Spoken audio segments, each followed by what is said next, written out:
Hello students, as we have seen in the previous classes, the environment in which we live plays a vital role in our survival.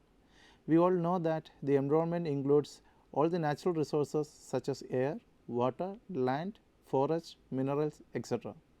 It is our duty to protect the environment and use the natural resources judiciously.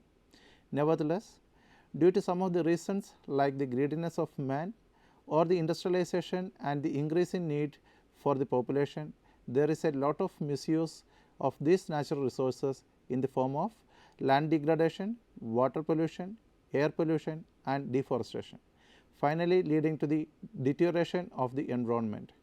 When such deterioration was happening on one side, there were people or communities who came forward and tried to protect the environment. In today's session, let us learn about some of such movements happened in India.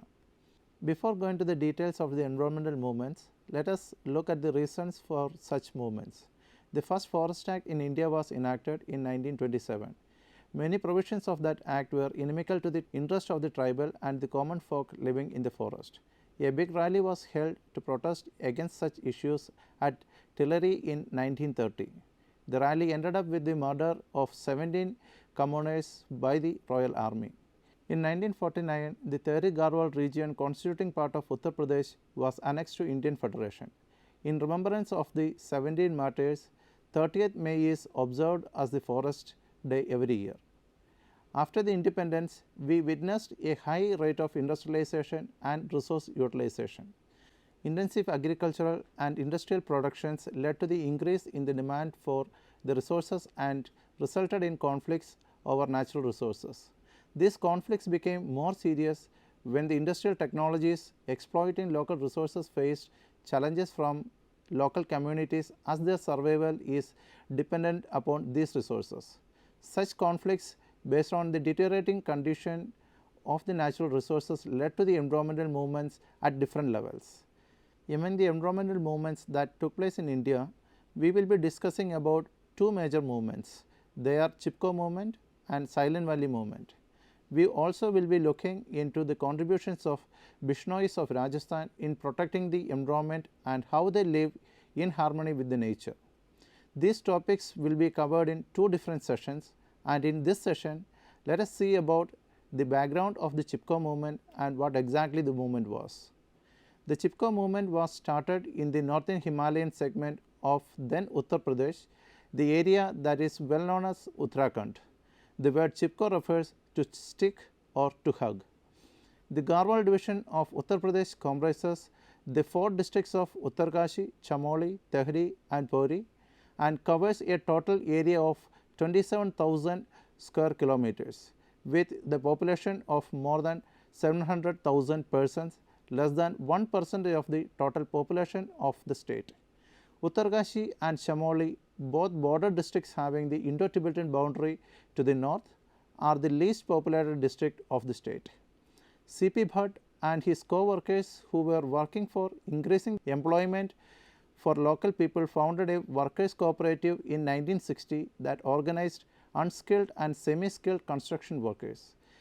A follower of Mahatma Gandhi, Sarala Behan, took the initiative to form the Uttarakhand Sarbodaya Mandal in 1961 with the intention of participation of people in constructive social work to get involved in the struggle for protection of forest. Large number of tribal men and women joined this struggle. In 1964, the workers cooperative started a scheme aiming to increase the employment by exploiting the forest resources.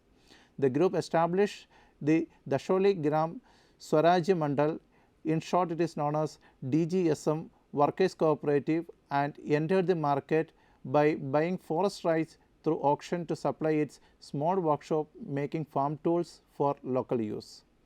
After initial success, however, the group was outmaneuvered by other richer contractors. So, they started different schemes and they could employ more than 1000 people during 1969 to 1972.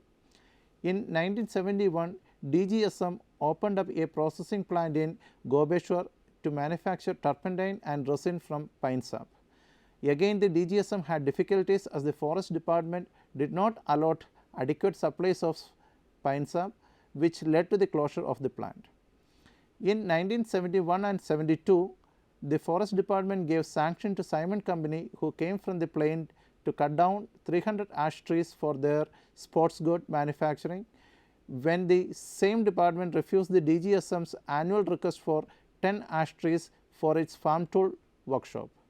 The decision of the Forest Department made the local people to oppose the Simon Company from cutting the trees, and 27 March 1973, at a meeting in Gobeshwar, local people decided not to allow a single tree to be felled by the Simon Company. The Forest Department came with a compromise to the villagers and later they had to cancel the Simon Company's permit, and the trees were assigned to the DGSM instead. After cancelling the permit at Gobeshwar region, the Forest Department allotted the Simon Company a new set of ash trees in the Fata forest in another part of the district. On June 20, 1973, Chipko movement demonstrated there also with the help of the Sarvodaya workers.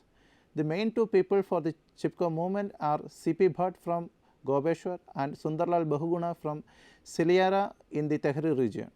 Both of them were working for the protection of environment, but had two different strategies. C.P. Bhatt was working more on the grassroots level with the local people and was not being recognized as compared to Bahuguna. He had an ideology of conservation of the forest as well as use of the forest in a sustainable manner for the development. On the other hand, Bahuguna believed that the forest should be maintained as it is the source of soil, water and unpolluted air. Both advocated the importance of the environmental protection. The main backbone of the Chipko movement was the women of the society. They realized the problems associated with the deforestation and stood together for saving their trees. They started hugging the trees to protect them from felling, and the Forest Department and the workers of the Simon Company had to step back and rethink about their agenda. In Chipko movement, it was women in those villages that actively participated, and they hugged the trees like their sons and stopped the felling of trees by the industrialists and their men. The movement evolved and spread like a mass movement and gained the support of thousands of people because of the real life problems like landslides and floods that they were facing during different seasons or the climate changes.